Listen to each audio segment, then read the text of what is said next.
رسوله الكريم وعلى آله وأصحابه أجمعين والعاقبة للمتقين أما بعد فقال الله تعالى في القرآن المجيد أعوذ بالله من الشيطان الرجيم بسم الله الرحمن الرحيم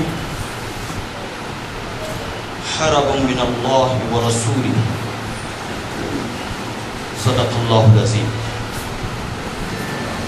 محترم المقام نواب زاہد علی خان صاحب، جناب عثمان الحاجری صاحب،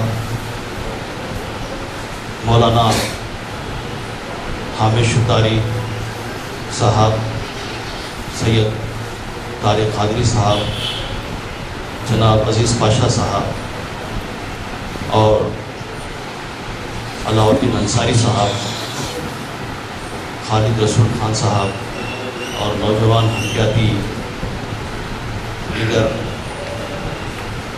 جناب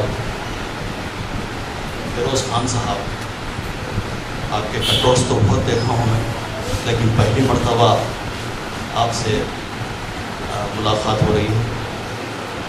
دوستوں بزرگوں، یہ اس عنوان پر ہم آج سے تقریباً 10-12 سال پہلے پورے پرانے شہر میں ایک مہم چلائے تھے، جماعت اسلامی ہند شہر حیدرآباد کی جانب سے سود کی لعنت کے خلاف. تو اس مہم میں شعور بیداری کا کام بھی ہوا اور کچھ سوسائٹیاں بھی ہم نے قائم کرنے کی کوشش کی. دوستوں بزرگوں، سود کسی اختلاف کے بغیر خصوص میں مطلق حرام ہے.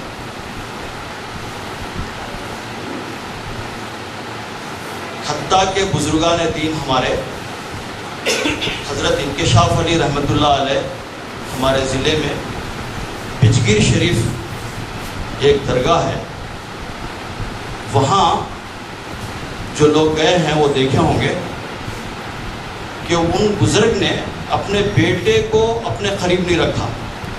بیٹے کی مزار باہر ہے اور بھتیجے کی مزار ان کے مزار کے قریب ہے.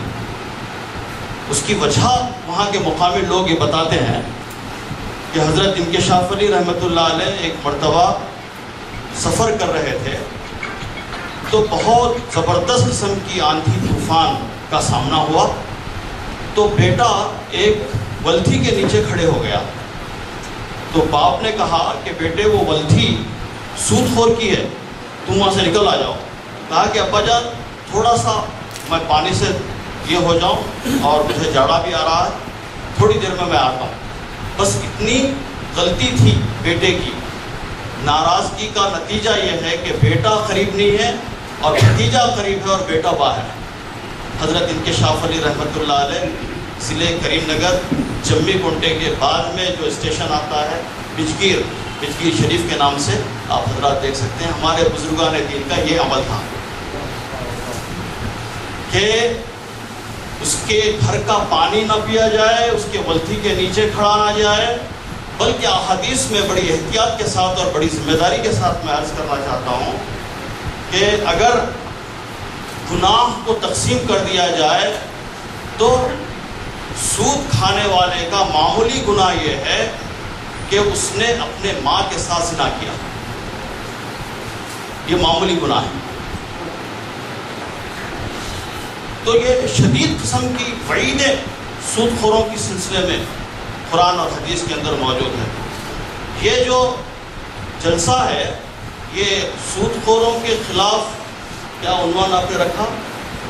لعنت کے خلاف میں کوئی جلسہ نہیں، لعنت کے خلاف میں اللہ اور اس کے رسول نے اعلان جنگ کر دیا. یہ ہماری کم شعوری اور بے شعوری ہے کہ جس کے نتیجے میں ہم نے ان لوگوں کے خلاف اعلان جنگ نہیں کیا. اللہ اور اس کے رسول صلی اللہ علیہ وسلم کا تو اعلان جنگ ہے ان لوگوں کے خلاف جو لوگ سود کھاتے ہیں.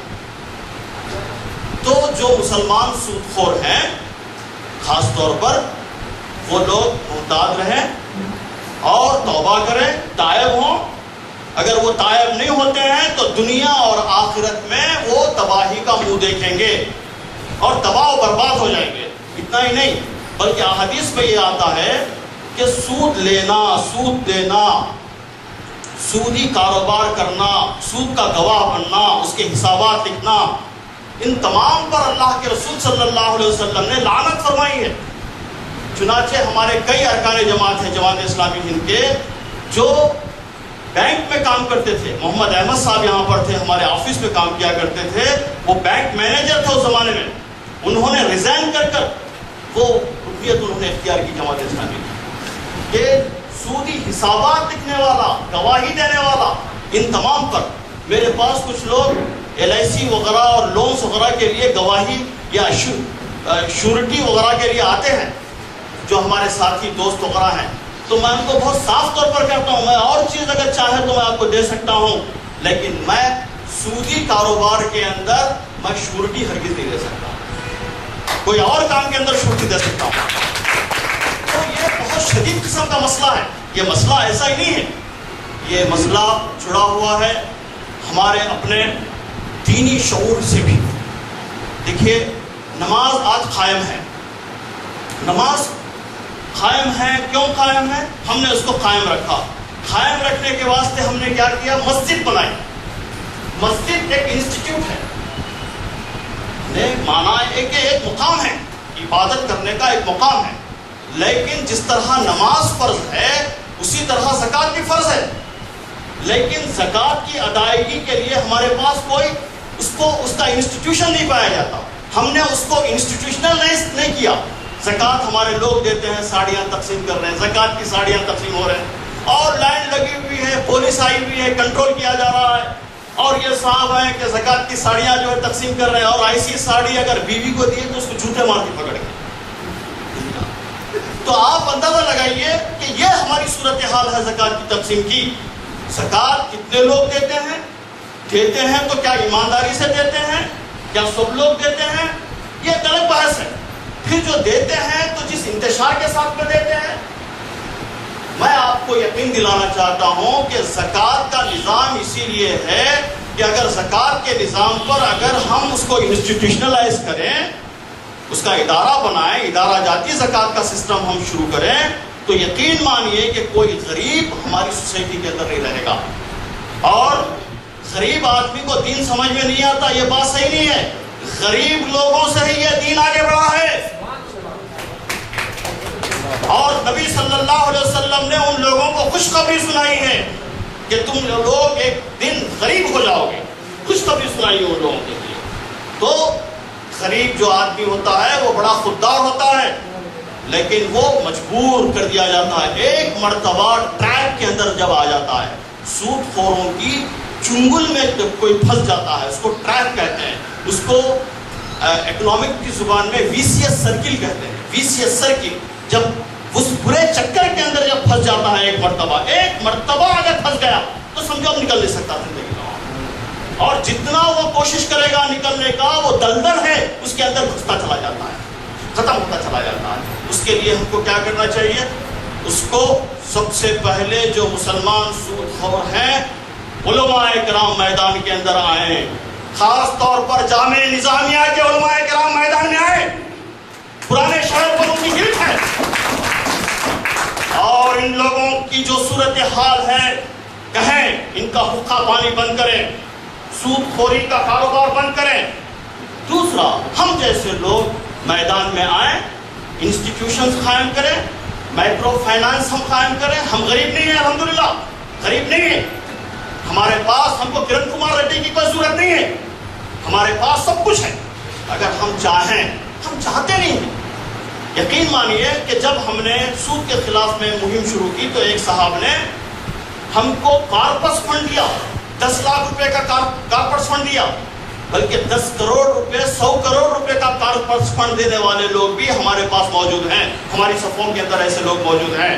اگر اس فنڈ کو اگر ہم لے کر اس کو ہم صحیح یوٹیلائز کریں اور اس کو امانت دار ہاتھوں کے اندر دیں اور باضابطگی کے ساتھ اس کے تقسیم کا نظام ہو، غریب لوگوں کے بہت سے چھوٹے چھوٹے عجیب و غریب قسم کے پرابلمس ہوتے ہیں، وہ عجیب و غریب قسم کے پرابلمس کے اندر وہ پھنسے ہوئے رہتے ہیں. ان کو چھوٹی ضرورتیں ہوتی ہیں اور ان کو کوئی بینک لون نہیں دیتا، کیونکہ ان کی جو ضرورت ہوتی ہے وہ چھوٹی ہوتی ہے، وقتیہ ضرورت ہوتی ہے. ان کی وقتیہ ضرورت کی تکمیل ان کے لیے بہت ضروری ہوتی ہے، اس لیے کوئی بینک بھی سامنے نہیں آتا. اور یہ جو سب سے زیادہ غربت اور یہ لوگ تعلقات مینٹین کرتے ہوئے سودخوار کیا کرتے ہیں، ان کو وقت ضرورت راتوں رات ان کو لون دے دیا جاتا ہے، قرض دے دیا جاتا ہے. کسی بھی وقت دوستی مینٹین کرتے ہیں، ان کے گھر کے واقعات سے واقف رہتے ہیں وہ لوگ. اور یہی مسلمانی نہیں بلکہ جو سکھ سودخور ہیں ان کا حال تو یہ ہے کہ وہ گھروں کے اندر سائیکل موٹر گھسا دیتے ہیں مسلمانوں کے گھروں میں اگر وہ پیسے واپس نہیں کرتا ہے. تو یہ صورتحال اور اس طرح کی ذلت سے مسلمان دوچار ہے اس وقت. تو اس کے لیے ہوش میں آنے کی ضرورت ہے. ظاہر ہے کہ کوئی بھی سود خور، کوئی بھی بلیک میل کرنے والا، کوئی بھی مافیا گروپ وہ سیاست دانوں کی مدد کے بغیر کچھ کر نہیں سکتا. تو ہم انڈائریکٹلی اور ڈائریکٹلی جو سیاستدان ایسے سود خوروں کی مدد کر رہے ہیں، ان کی مدد سے زندگی بسر کر رہے ہیں، ان کے بل بوتے پر وہ چل رہے ہیں، ہم ان کو انتباہ دینا چاہتے ہیں اور اس کے ذریعے سے بتانا چاہتے ہیں کہ تم دنیا کے اندر بھی رسوا ہوگے اور آخرت کے اندر بھی تم رسوا ہو جاؤ گے.